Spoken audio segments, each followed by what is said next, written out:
Welcome back to our little parenting show. You join us, the chaotic Crippen couple, on this warm summer night for this special summer season in the imaginary blanket fort. It's the summer.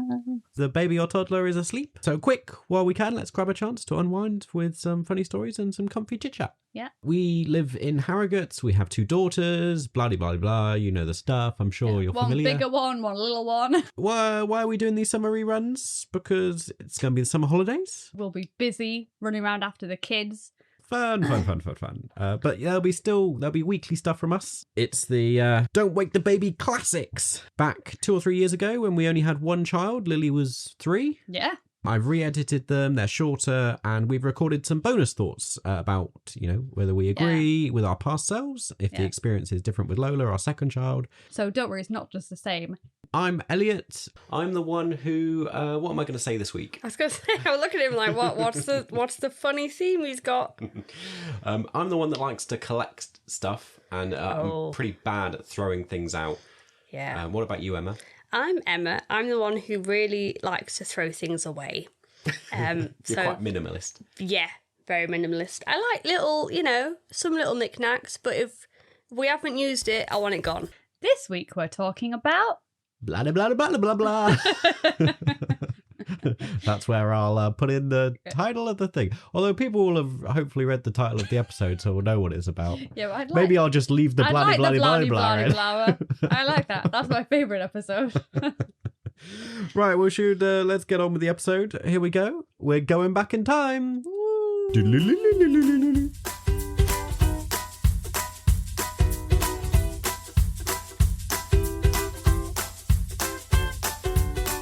So keep going, picking those toys off the floor and tidying up. And while you do that, we'll get stuck into our main topic today, which is, as we've said, all about consumerism. We had a bit of a debate before we started about whether this was consumerism or materialism. We had to Google it to work out what the difference was. Do you want to explain? Oh, I don't know if I can anymore. I've already forgotten. I think materialism is like you putting higher value on items than people. So it's like the already kind of having of lots of things. Yeah, you valuing it, and if you're very materialistic, you have a lot of stuff and clutter in your house maybe, and you value the things you have in your life. I don't know, something like that. Basically giving too much value to the things in your life. Whereas consumerism, which we're going to dive into, is all about how like society pushes a lot of stuff on us. And particularly today we'll be thinking about how all the kind of unnecessary things that like are marketed to parents and they want us to buy, and just it's frustrating. And this is part of 2 parts of a conversation. I think we're going to have some future episodes around some topics which heavily relate into this theme, so it's kind of a 2-part episode. It's a standalone topic, but we're gonna feeds into other things. Yeah, that's it. Stay tuned for future episodes, or maybe if you're listening to this in the future, you can go off and listen to them right now. Yeah, all about like creative play and the whole kind of Montessori, Waldorf, all that type of wooden stuff, non-plastic flashing light toy things. We're gonna have an episode on that. I just wanted to interject that there is still a lot of consumerism, I think, in the Montessori movement. And we can discuss that when we get into Montessori. I think that would be a good thing to discuss. I think people often put them as opposite things. Yeah. And I'm like, even within that, there is a big push to buy lots of things rather than making your own. Yeah, definitely. So these conversations overlap very much, but we're going to save talking about like plastic toys and things for our I'll put it off to later a side conversation. And we're also not going to talk much about like the way stuff's marketed to kids per se, or how we help our kids cope with the kind of consumerism world, because that's a bit more of like an older topic. Yeah, we're not at that stage yet. We have a toddler, and it'll be a really interesting conversation, but it's not part of this conversation today. And also talking about like eco and sustainable stuff, we're going to have a conversation about that as well, and that ties heavily into how we navigate all this materialist stuff. But yeah, again, we'll save some of that for the future conversation. So all those bits going off to a side in my head. Basically, this episode is just for us to have like a little moan about all the stuff that they want us to buy. And Yeah, how do you feel like generally about the whole kind of capitalist consumerism culture we live in, Emma? I just think it's very difficult in that from the point of conceiving your child, you're kind of given lists and lists of things you need, which I'm not saying you don't. You do need a lot of stuff when you have a baby, but it becomes a thing where like, oh, but the best thing to have is this thing, and the best thing of this thing is this thing, and it's always like the most expensive item. And I always want to be like, well, I'm sure I'll survive with the mid-range to low-price item of this thing. But it's the way it's like, but if you really love your baby, you would buy the best thing. Which then I think as a parent you go, oh, but I do want the best thing for my child, you know? So it's very difficult. I personally just am pretty anti, like, the whole capitalist and consumerism culture and things. Like, I get so frustrated by it all. I hate the like holidays and things that just feel unnecessary. Like, this is slightly aside from parenting, but like even things like Valentine's Day, I'm always like, we've never quite bought into the whole... we never... I don't think even when we first dated, we didn't really get each other gifts. We would do like, we'll go out for a meal. Yeah. Like, and now we just, one of you cooks and we have like a little film night. But I get that some people like it, but it does make me question sometimes. Like, is this the only day you're appreciating your partner? Like, if that's the thing getting you... This is a side topic, not parental. But if that's the thing getting you through your relationship, to go, oh, but they did get me a lovely bottle of wine on Valentine's Day, even though they've been horrible the whole of the time. Well, this is why we're quite a good pair and work well together, because I've always really liked that you're not that into, like, flowers and stuff. No, and I'm not. Together as a couple, we much prefer valuing, like, actions and The like, experiences, things and, you know, doing things for each other rather than just buying things for each other. I suppose it might seem surprising, my sudden anti-stance on this whole topic, considering I opened the episode saying that I like to collect things. He does. Now, I suppose it's probably more of a reflection of both of our upbringings more than anything, in that my parents love stuff. Just absolutely The love more it. stuff, Full the of- better. Yeah, loads of stuff. Whereas your parents are minimalist in the extreme. Yeah. Well, my dad isn't. He has a shed of useful stuff. Oh, that's true. But my mum is a minimalist to extreme. I think it was because, if people don't know, I have a big family. Yeah. So there were 4 of us growing up as children with 2 parents, and I think there was just there's too much stuff. So mum was very ruthless with, well, you haven't played with this, it's taking up space, we don't have that much space, so therefore, you know, it's gone. So I think I've had that mentality of, well, we're not using it, why would we keep it just in case when that's valuable space? Yeah. And so we've kind of met in the middle. We still have disagreements sometimes. A lot of the time. Of like, where I'm like, I'm going to give this thing away. And he's like, no, that's a good thing. And I'm like, she never plays with it, but it's a good thing. I'm like, I'm not saying it's not good. I'm going to get into the argument. I'm just saying she doesn't play with it. So, like, I suppose this is a good example of the difference between... consumerism and materialism is I really don't like to buy stuff. No. Mostly because I'm cheap. He likes to have stuff, but I don't like to throw stuff away. He doesn't. Anyway, let's go back to relating this to parenting. And you've already mentioned part of the frustration is it starts so early. It does. I'd written down in my notes here how, you know, as soon as you're trying for a baby or as soon as you have a baby or pregnant, whatever, like, I remember being... even at that point, inundated with like adverts on social media for various stuff. And I'm like, even then I was like, how do you know? How do you know? I knew like, this is when we were trying for a baby on Amazon, I'd ordered like ovulation tests. And then I kept getting sent things like, there's another super duper ovulation test you could get. Or there's this like, I don't know, just tons and tons of stuff that they'd be like, you'll want this and this. And I'm like, no, I just wanted one thing, actually. But now you've shown me this other thing. Maybe that would help me conceive. And this is my big frustration and annoyance, is that as a new parent, it's a whole new world. You don't know a lot. You're still learning. And so they're kind of taking advantage of that and marketing all these things to parents. It's true. And we all know it, like, when you go through it the second time and the friends we've spoken to, you all know, like, you suddenly have a better idea of what stuff you actually need and what stuff you don't really need. And it turns out there's quite a lot of things that fall into that category of you kind of don't really need. But the first time round, you don't really know what you're doing. No, you just I think we made a list of items we needed or seen reviews of, and then we just slowly worked our way in getting them.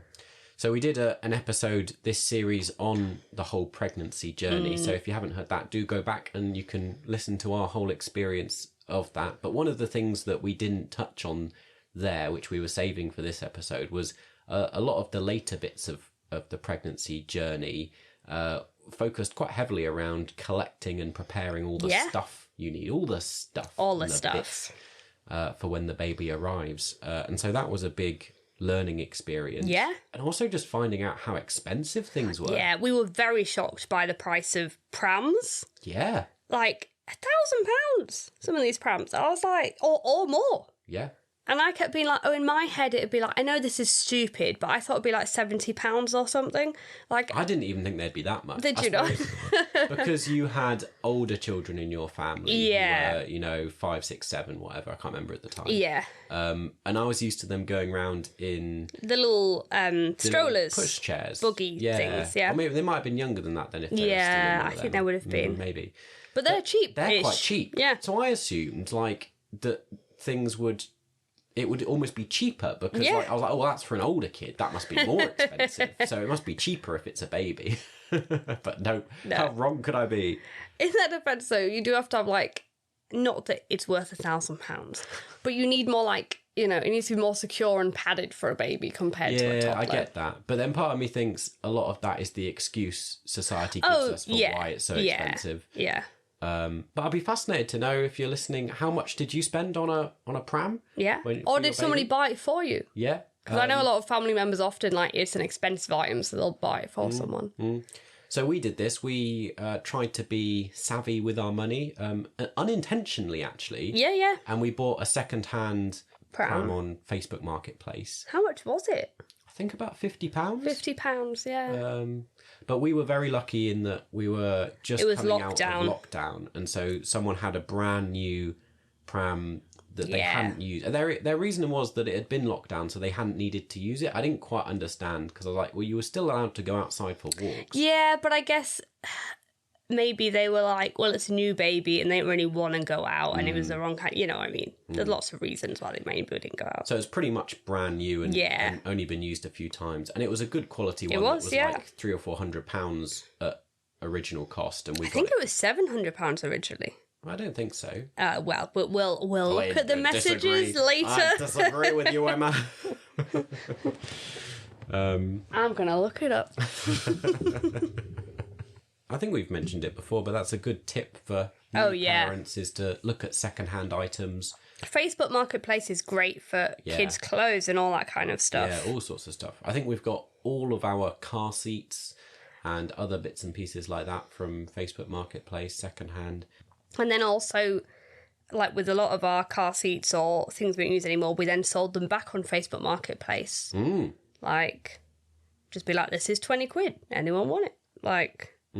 And some things like that, particularly those expensive items like car seats and prams, hold their value pretty well. But also, because we got it for fairly cheap, we're happy to sell it for pretty cheap.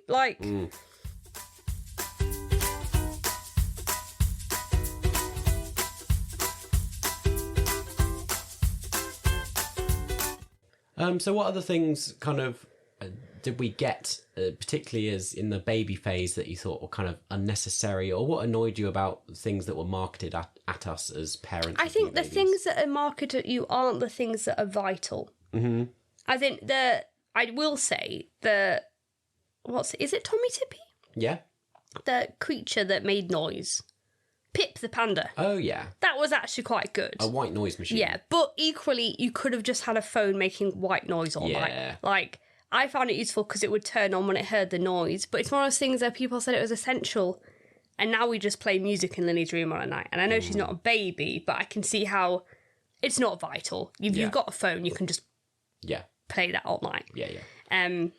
Because the things we really needed, which people did not get as many of, was muslins. But it's always the temptation, isn't it, when you're expecting particularly particularly your first babies, to go out and buy lots of pretty clothes. And there's That's so what many... he did. Yeah, I did do that. He But couldn't go to a shop and not buy clothes. I for didn't baby. go overboard. Oh no, you get one particularly. I outfit get, like a each particularly time. nice Yeah. outfit, but yeah, they're not in them for very long, and particularly as a baby. We only had like 2 or 3 nice outfits Yeah. that we'd have for when guests came round. So we're like, she's looking her best. Yeah.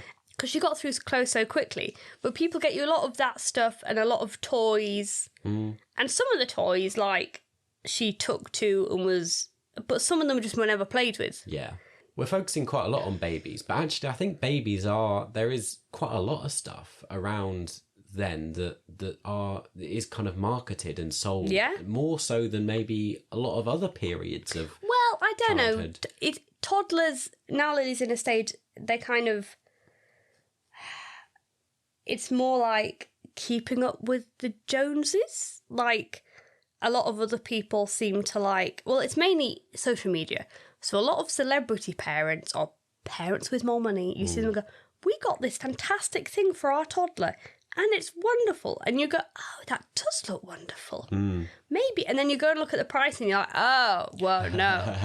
That does look good, but we're not getting that for our toddler. Yeah, true. But I mean, I think the thing that for me with the babies is that there's so much stuff which is not only just expensive extra accessories or toys or things that we still deal with as with toddlers and whatnot. Yeah. We kind of have to continually say no to. But there's lots of other stuff that are almost, it's the opposite, where it's not that they're just not useful. They're things that you shouldn't use. Oh, They're yeah. things that just don't work, and they still try and sell Or them they're to them. dangerous. So, like, cop bumpers. They still try and sell them. They and still you're not try and gonna sell use them. And anything you go and look at anywhere says they are dangerous, you should not get cop bumpers. But like you said, they still sell them everywhere, and adverts have them in. Like, Yeah. you're right, there's a lot of stuff they push that they know from research that isn't something that babies should be having in their crib. And I suppose the things that annoyed me the most were actually things that we never bought into particularly. Yes, because that's probably true. I think I was at that time quite aware that there was this kind of scam going on by companies to try and trick you into buying things you didn't need. Yeah, I think also we watched a lot of YouTube videos of like things I bought and regretted, and So things like bottle warmers and things that kind of, sure, they serve a function, they might be useful, but you can do it just as well in other ways. Yeah, and I discovered when I was researching that there's things like wipe warmers, like baby wipe warmer. I didn't even know that existed. I know, it's just such weird stuff. And then the thing that always used to really get me was, because Lily... You struggled breastfeeding, so Lily was formula fed for quite a mixed fed for a while. Mixed so fed. we used formula, and that like heavy, or what is it called? Filling. Filling. For hungry babies. One, and also the follow-on formula that's like 3+ or whatever. Yeah. They're all a scam because babies don't need them. No, this what I remember. This was the good bit of advice our health visitor. She was saying, like, just keep, for however old they get, just have the newborn one. That has everything in you need. The ones that are for hungry, it doesn't have anything else more in it. Like, it just physically is heavier, so fills them up. But you don't need that. Like, they're not having the goodness from it. So she was just like, only ever get the standard one. Yeah. All the others, they don't need all this extra stuff. Yeah. And the older follow-on milk ones, I mean, I suppose they kind of are useful, but by that age, kids should be normally eating and yeah. drinking anyway. Like once they're one, at least. Yeah, I can see if your child isn't. Yeah. Maybe they have the benefits, but they're getting that nutrition and other bits from elsewhere. They don't need the extra. And I think the big scam there is that it kind of suddenly dawned on me that. Like on TV adverts and things, that they're, because of the whole breast is best kind of big campaign to get more women breastfeeding, companies aren't allowed to advertise formula, the baby formula. Yes, that's why they have the but follow-on. They are allowed to advertise follow-on. So all the adverts you'll see for baby formula is all the follow-on stuff, which subconsciously makes you think, oh, that must be the better one. Yeah. Just so frustrating. The other one that really gets me is like baby shoes and baby socks. Oh, yeah. For like baby, they don't walk. Why do they need shoes and socks? They're wearing onesies. I do get... we got the most adorable little fox once. Although she was kind of That was when she was One? like 1. Yeah, no, because a lot of people tried to get her shoes, and I wanted to be like, they're adorable. Don't get me wrong, but she has no need for shoes. Yeah. Like, what is she gonna do? Yeah. Kick them off her feet? Then we're gonna lose them. Like, yeah, you're right. It's a lot of accessories that come that you're just like, the baby doesn't need that. And again, it's like going against advice, because like when Yeah. they're very, very first learning to walk, it's better for them to not have things on their feet. Yeah, it is. Yeah. So, yeah, just frustrating. The other one I've got noted down here is I think you had a conversation with your mum over this, like talcum powder. Oh yeah. Because I remember back in our day, that used to be It was the considered in like, thing. That's a baby thing. You put Yeah, on babies. yeah. No, Mum was desperate to get us talc, and I kept being like, "No, you're not allowed it because it gets in the baby's lungs. It's not good for them." And she was desperate to get us talc, and I kept being like, I kept saying, "No, it's not for babies." And she's like, "But obviously for her, it's been marketed her whole life for babies." Yeah, yeah. So she was going, "No, it's a baby product." Yeah. And I had to say, "No, but nowadays you're not meant to use it." Another very similar example where we had a very similar conversation to that, and moving us on slightly through age-wise. the age is once we got to baby-led weaning, which again we've done another episode on. So if you want to hear more of our stories there, you can go listen to that. Is around like sugar in things, and there's a lot of kids food products that when we're first starting out on food, that our parents were like, well, it's aimed at kids. It's like kids yogurts. Yeah. And they were like, well, it's a kid's yogurt. It must be fine. And we were like, no, it's full of sugar. Yeah. Literally full of sugar. Of course, we don't care now. Yeah. Because, That ship sailed. yeah. But at the time, we cared. When she was 6 months and starting food, we were very much like, well, We she'll were. have Greek yogurt or something, Yeah. not a kid's yogurt. And it's sad now because back then she ate Greek yogurt like it was the most delicious yogurt in the world. And now she's tasted, sugary yogurt. And she goes, well, why would I eat Greek yogurt? And you get why they do it, because Yeah. it makes it tastier. The kid then gets hooked The on kid it. They'll eats buy it. more. Yeah. And as a parent, you'll buy more. But it's like, Yeah. so frustrating. A lot of it's time saving though. Or as we've kind of hinted at, is like the cost is a big element that often plays into this conversation around those kids things, and all those bits that are marketed are a lot cheaper than buying like healthy snacks. Yeah. What's recommended, or just like, time is money. Like, Yeah. there might be ways that you can do it that don't require you to buy the extra things, like the bottle warmer. You might be able to heat up a bottle in a different way. But it might be really quick. Yeah. So No. you got to weigh it up sometimes, don't you?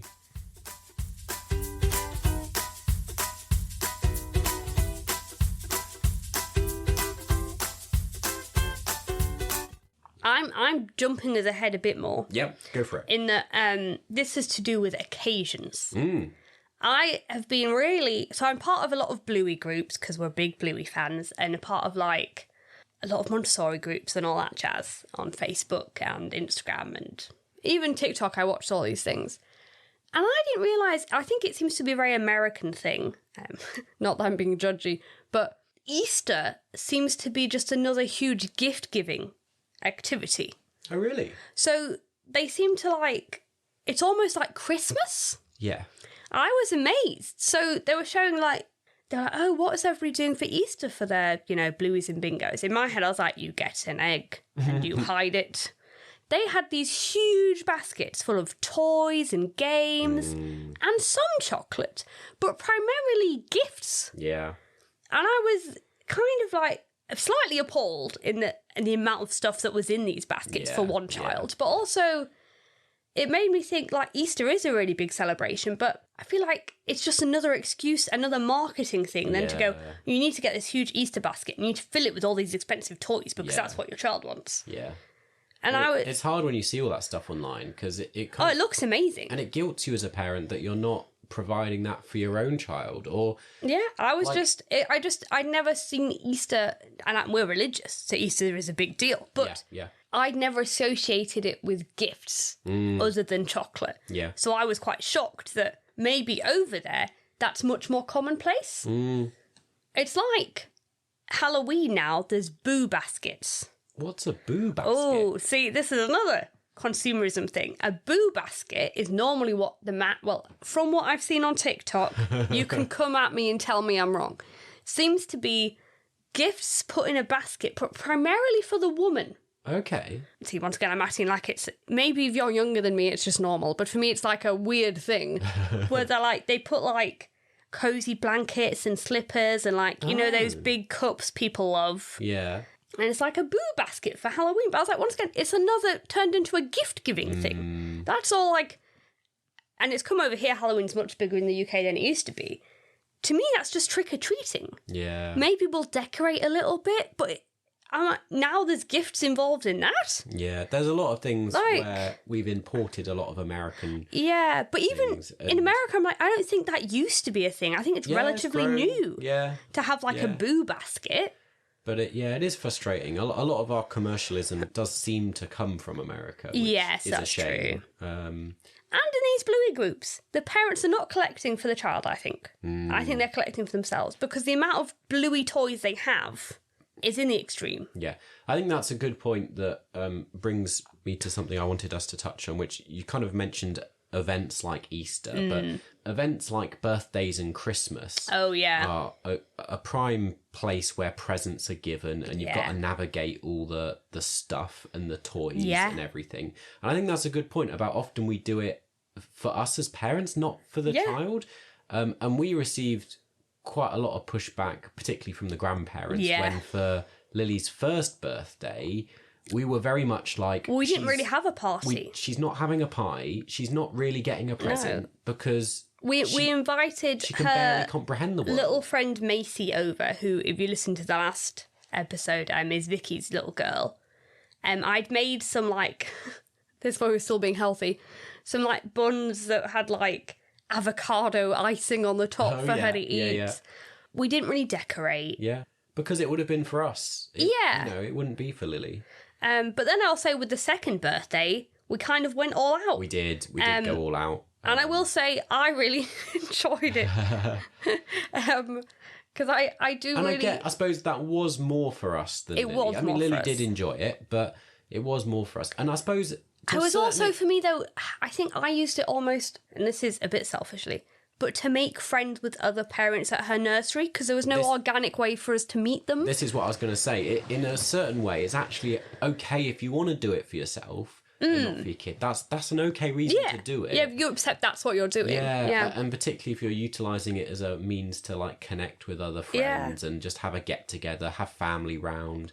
I think that's great. Yeah. We're not like criticising that. No. particularly, but like And you also, say, like, I think people who've really tried for a child, every birthday will be a huge celebration. but it was hard for us to get across to like our parents and things like, no, you can't come round for her birthday because she's not having a birthday Well, party. like, they kept being like, so what are you doing for it? And we'd be like, well, we've made some little cakes. And, like, I'm sure we'll sing happy birthday. It's good. I think it's good just for their future development as well. Yeah. To kind of not give them expectations of... But it's also nice to celebrate. Like, he knows I love a themed party. Yeah. And we did do a Bluey themed party for did. her second birthday and she enjoyed that and we... Part of the reason it was Bluey themed is because her cousin, who's 6 months older than her, they gave us all their old Bluey decorations. So I'm hoping they keep liking the same stuff and we can just steal some of their decorations for the next party.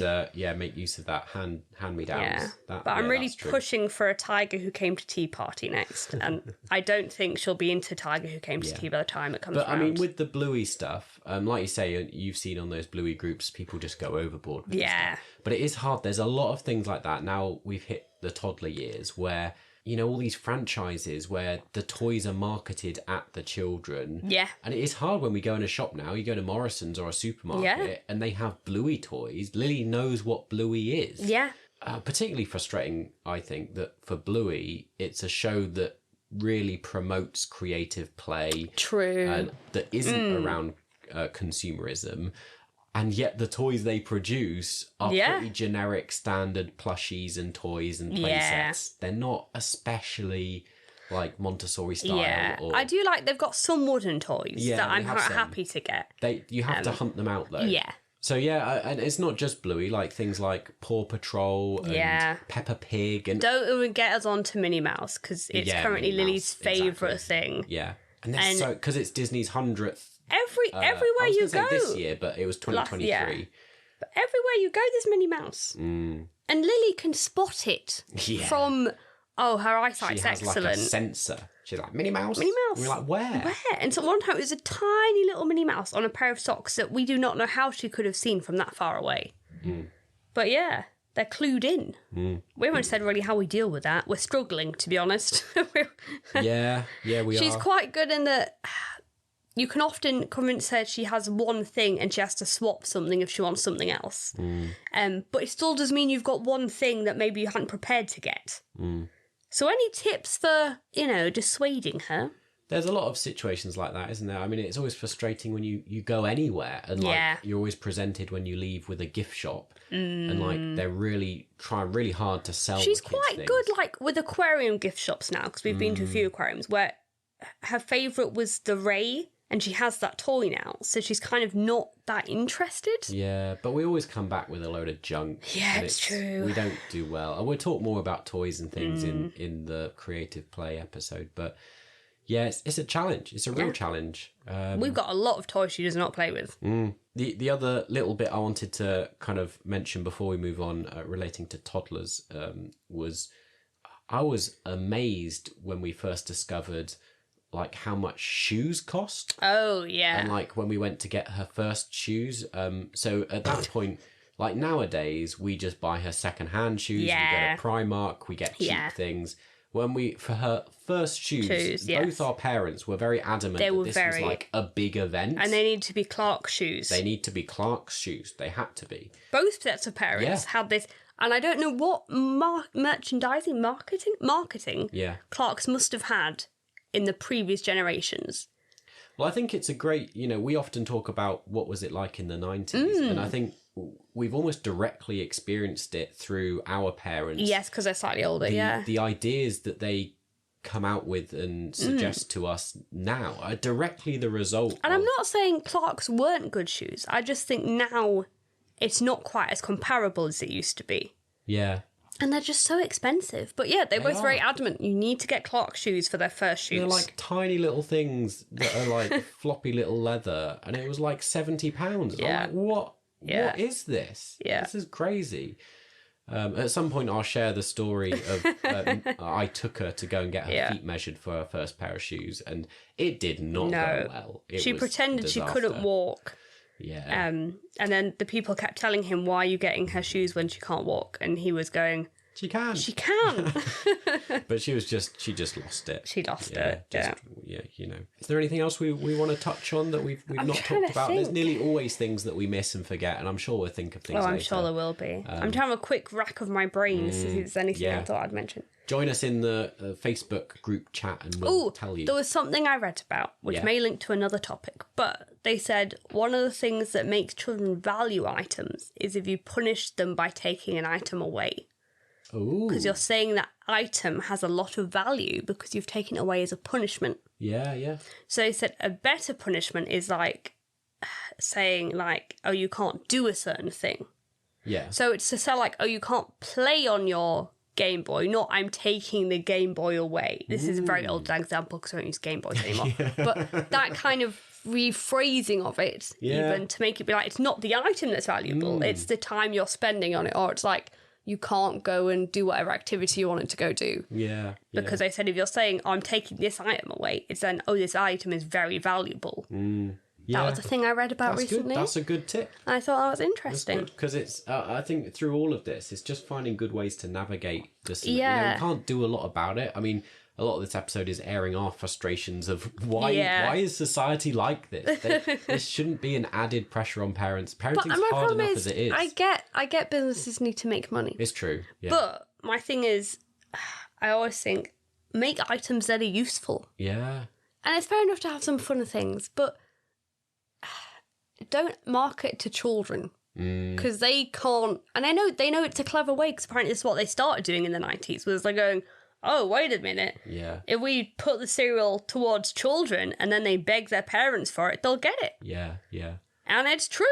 And I think we just, as a collective, we need to normalise that it's okay to not buy into what I also stuff. really like is loads of Bluey books and other books that I've been buying have already put names in they've crossed out. Like, so that to encourage you to pass the book on. And a lot of clothes are now doing this. So they'll put a name in and cross it out to be like, don't worry about you doing that now, because they've left enough room for multiple names so that people don't have to think, oh, but I need to get a new coat. You're like, we can have a second-hand coat. There's room for you to put a name in. It's kind of encouraging you to. That whole second-hand thing. We'll dig deeper into that, I imagine, in the environmental episode. On being sustainable and that type of thing.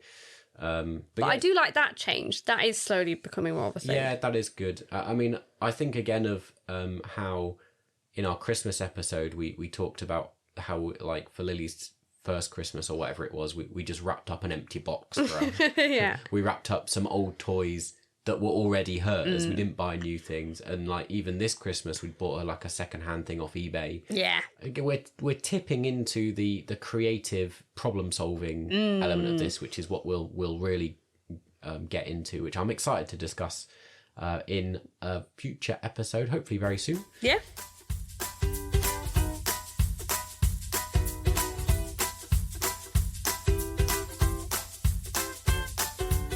There we go. That was our thoughts from last time. Yeah. This time, a question for you, Emma. What did we not need or not need to buy with our second child, with Lola? Oh, a lot of stuff, because we had a lot of stuff already. So the thing, if you know you're going to have another one, you just keep it. You'd think we'd be, more adept at knowing what's useful and what's not second time round. But we were kind of fooled because Lola was a completely different child. Yes, true, yeah. I think also they were different seasons, which had an impact more than we thought it would. So there's certain stuff with Lily where we're like, oh, it's really hot. And with Lola, obviously, it was winter. So you just needed more layers and just... We hoped that we wouldn't really need to buy much at all. We hoped because we'd kept most stuff from Lily. A lot of the clothes and stuff. But then a lot of the clothes, you were like, well, by the time she fits that in the summer, she'll be like, it'll not be useful. And that applied to all sorts of things like, sleeping bags and... Because the tog was like too light, not heavy enough. I'm trying to think, but like all sorts of other stuff where, coats and everything where it was the wrong size for the wrong season. So we end up having to buy new stuff. But we did quite well in that most of our stuff's normally secondhand anyway. So we talked about in the episode, like the way we got our pram for Lily secondhand. And we kept it and used the same pram again. Yeah. And then we sold it. Yeah. I mean, that's been quite fun, actually. Like a lot of stuff we kept, we've managed to use again. Yeah. Like car seats, we used again. And then we've managed to then sell them off, and it's been fun. Like, I know some people will be sentimental and like getting rid of them. I was sentimental about the pram because like... It's been around for a while. And I remember all the walks we've taken them on and things. Yeah. And you end up being like, oh, it's been in the family for such a long time. But when you know you're two and done, you're like, I can't keep a pram for no one to go in. Yeah. And like they're quite big items just to have lying about your house. So I was quite excited. It was nice to get rid of it, Recirculating it around the local area. Yeah. We've also taken forays into vintage. I quite like vintage. Like we got Lola's shoes from vintage. Yes, they've been good. We talked about shoes in the episode. Like Lola does walk a lot now, but don't stay in them long at all because they grow so fast. So I do think we've done well with vintage, and then I hope to sell them back on vintage afterwards. So it just, the cycle that keeps going. So we did stick our ground this time and like insist with our parents that we weren't buying expensive shoes for the first time, which was fine. Interestingly, we did get given a load of secondhand stuff. Like your sister Kirsty had a child, and she lent us a load of their stuff they wanted to get out the house. Things like bottle warmers and fancy machines for like baby. Like there was they had a lot of gear. They did a lot of tech. They were doing all the things we talked about in this episode, which was buying all the stuff marketed to new parents. Yeah. I don't know whether they found it useful or not, but we actually never used any of the stuff they lent us. I think at one point we used the bottle warmer, but because Lola's on a specialised milk, you can't do a lot with it. Formula was quite different for us this time. Very different, we weren't susceptible to any marketing about formula because we weren't buying any formula. We had a prescription for the special, non-dairy, milk-free formula. Milk-free formula. Well, I think it was allergen-free entirely, really, wasn't it? Yeah. Goodness knows what's in it. Yeah. When you smelt it was disgusting. What is different, we've done a much bigger first birthday for Lola than we did do for Lily. Yeah, very true. But that was because Lily was like, I had a party. Where's Lola going to have her party? So, like, Lola's was a very last-minute big event. Mostly Lily's friends rather than Lola's. Because we didn't know we were going to do one. And Lily was adamant that Lola has to have a party. So we were like, okay, we'll quickly rent a church hall. We'll borrow all this stuff. This was a good hint for saving money, I must say. Yeah, we've done this differently, haven't we? We have, where we, if people are local, there's a thing called Knaresborough Toy Library. And you pay, like, I think it's £30 a year. And then you can borrow whatever you like from this toy library and then just take it back. And what we mainly use it for is parties. So we borrow like a big amount of stuff. So like it's not just little toys. They have a decent amount of like big slides and tunnels and like climbing-y things. Yeah, and like some soft play. Some really like quite fun, impressive things like for a party. I mean, a lot of it is too big actually to like just borrow on a daily basis for our house because it doesn't actually fit in our house. No, it doesn't fit in our house. But for a church hall, it was ideal, really. Yeah. So that's a good hint. Have you ever any kind of toy libraries that I wonder do that? how common they are. I mean, I've never come across a toy library before, but I hadn't. But I feel like maybe we just weren't in the know. I would say just generally the whole thing around toys, it's tricky. I wouldn't say we're doing well, and I currently have a grudge with wifey over there that keeps buying things for the kids. I haven't recently, but whenever I say this, it's always just been like only 2 weeks since I've bought something, which isn't great. But for me, I'm like, it's been 2 weeks and I haven't bought anything.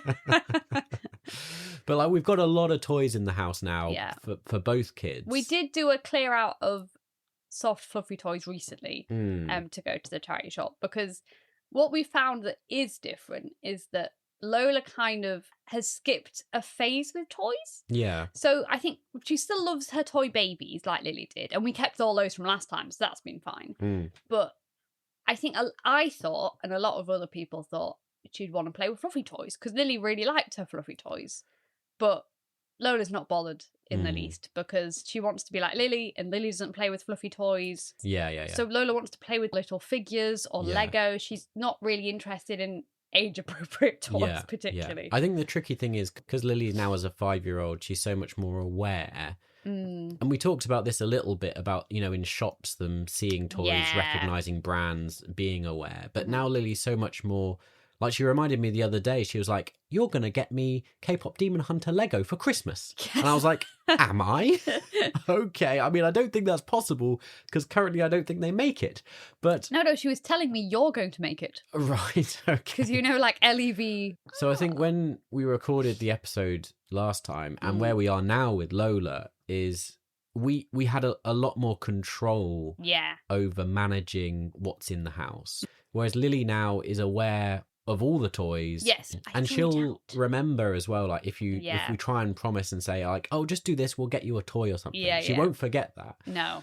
Like you started a very annoying thing where you said you'd get her a little Lego figure from the market every Wednesday before she went swimming. Well, it wasn't. It was only happened with this. It turned into a thing. Well, this is what it only happened once and then twice.